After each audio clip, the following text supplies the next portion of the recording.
Hi అండి, అందరికీ నమస్తే. ఈరోజు మన కిచెన్లో ఒక మంచి రుచికరమైన నాన్ వెజ్ ఐటెం చేయబోతున్నాం. అదే గోంగూర చికెన్. ముందుగా లేత గోంగూర ఒక 3 కట్టలు తీసుకోవాలి. ఇది గ్రాముల్లో చెప్పాలంటే 150 గ్రాములు ఉంటుంది. ఇలా నీట్గా కట్ చేసుకొని కడిగి పక్కన ఉంచాలి. ఇప్పుడు మీడియం సైజు 2 టమాటాకాయలు, 4 పచ్చిమిరపకాయలు ఈ విధంగా ముక్కలుగా కట్ చేసుకొని ఇప్పుడు ఒక గిన్నెలో మనం కట్ చేసుకున్న గోంగూర, అలాగే టమాటాలు, పచ్చిమిరపకాయలు ఇవన్నీ కూడా అందులో వేసి ఒక గ్లాసు నీళ్లు పోసి మూత పెట్టి కాసేపు ఉడికించుకోవాలి. ఈలోపు మనం మీడియం సైజు ఉన్న 2 ఉల్లిపాయలు తీసుకొని ఈ విధంగా సన్నగా కట్ చేసుకొని పక్కన ఉంచుకోవాలి. ఇప్పుడు మూత తీసి గంటెతో ఇలా చెక్ చేసుకుంటే గోంగూర ఉడికిందా లేదా తెలిసిపోతుంది. ఇలా ఉడికిన గోంగూరను ఈ విధంగా మెత్తగా రుబ్బుకోవాలి. చూడండి, ఈ విధంగా రుబ్బుకుంటే సరిపోతుంది, మరీ మెత్తగా అవసరం లేదు.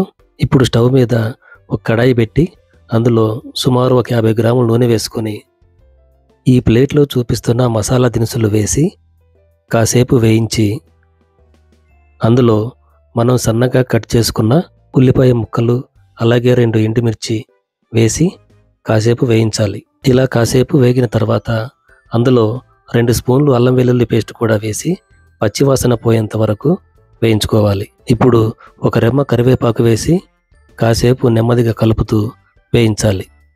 ఇలా ఒక 5 నిమిషాలు వేయించిన తర్వాత మనం ముందుగా శుభ్రం చేసి పెట్టుకున్న 1/2 కేజీ చికెన్ని అందులో వేసి మొత్తం కలిసేలా 1 నిమిషం పాటు మొత్తం కలుపుకోవాలి. ఈ విధంగా కలుపుకున్న తర్వాత మూత పెట్టి ఒక 5 నిమిషాల పాటు ఉడకనివ్వాలి. ఇలా ఒక 5 నిమిషాలు ఉడికించుకున్న తర్వాత మూత తీసి ఇప్పుడు అందులో 1/2 స్పూను పసుపు, 2 స్పూన్ల కారం,